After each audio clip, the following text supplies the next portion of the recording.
After remaining neutral for 2 world wars and the Cold War, Sweden is finally set to join the NATO military alliance led by America. Sweden gave up its legacy of 200 years of non-alignment because of the Russia-Ukraine war. Stockholm applied for NATO membership just 3 months after Russia invaded Ukraine.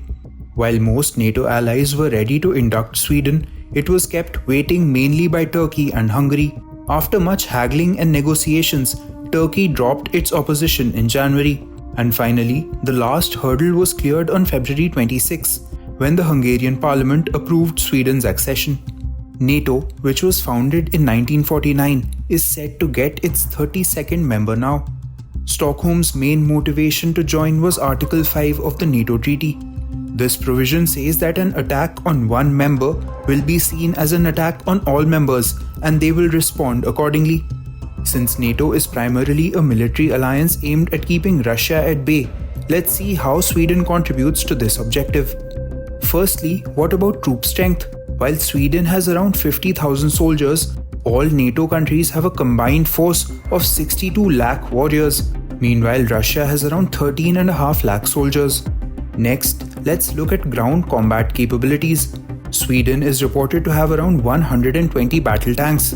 NATO allies have over 15,000 tanks, while the number for Russia is over 12,000. When it comes to armored vehicles, Sweden has around 500 CV-90 infantry vehicles. NATO has a whopping 1 lakh armored vehicles, while Russia has just over 30,000. When it comes to artillery, Russia appears to have the upper hand. Sweden reportedly has around 40 units of the Archer mobile artillery system. NATO countries have a combined arsenal of 5,700 self-propelled artillery units, while Russia has 6,500. In towed artillery again, NATO has around 6,000 units, while Russia has 7,500. Meanwhile, NATO countries have nearly 3,000 self-propelled rocket launchers and Russia has 3,300. When it comes to air power, Sweden has over 100 fighter jets, mainly the Saab Gripen. The NATO combined fleet has around 3,500 fighter aircraft and Russia has just 700. When it comes to ground attack aircraft, NATO has around 1,000 and Russia just 700 again. In the military helicopter arena, NATO is way ahead with 8,400 compared to Russia's 1,500. In transport aircraft, NATO and Russia are almost evenly matched. In the logistics department, NATO is again ahead with 600 tanker aircraft, while Russia has around 20. When it comes to specialized aircraft like reconnaissance planes, etc., NATO has around 1,000 and Russia has around 130. In the naval arena, Sweden has 3 Gotland-class submarines. What makes Sweden indispensable here is that it has a lot of experience navigating the shallow Baltic Sea. All of America's submarines and most of Russia's submarines cannot do this.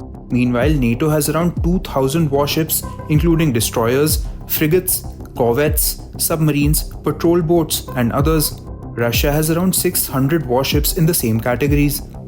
When it comes to aircraft carriers, Russia is a laggard. It just has 1 aging aircraft carrier, while NATO nations have 17. Finally, the big one, nuclear weapons. Sweden is not a nuclear power, and Russia has more warheads than all NATO countries combined. While NATO has just over 6,000 nuclear warheads, Moscow possesses over 6,200. This is as per 2021 data from the Stockholm International Peace Research Institute.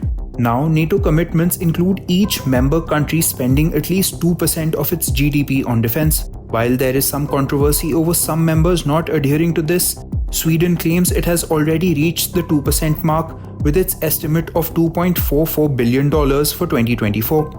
Meanwhile, all NATO nations combined were estimated to spend around $1.26 trillion in 2023 according to reports. Russia is reportedly planning to spend $140 billion on defense in 2024, the third year of the Ukraine war. One thing to keep in mind here is that the military statistics of Russia might have changed because of the ongoing conflict. Also, NATO did not induct Sweden into its ranks because of its raw military power. The advantages from Sweden's membership are more strategic. These include a strong defense industry. Sweden has one of the largest defense industries in Europe, valued at around $3 billion in 2022, according to the Wilson Center. Another advantage is Sweden's technological prowess. One example is that now 2 of the 3 manufacturers of 5G equipment will belong to a NATO nation. These are communications giants Ericsson and Nokia.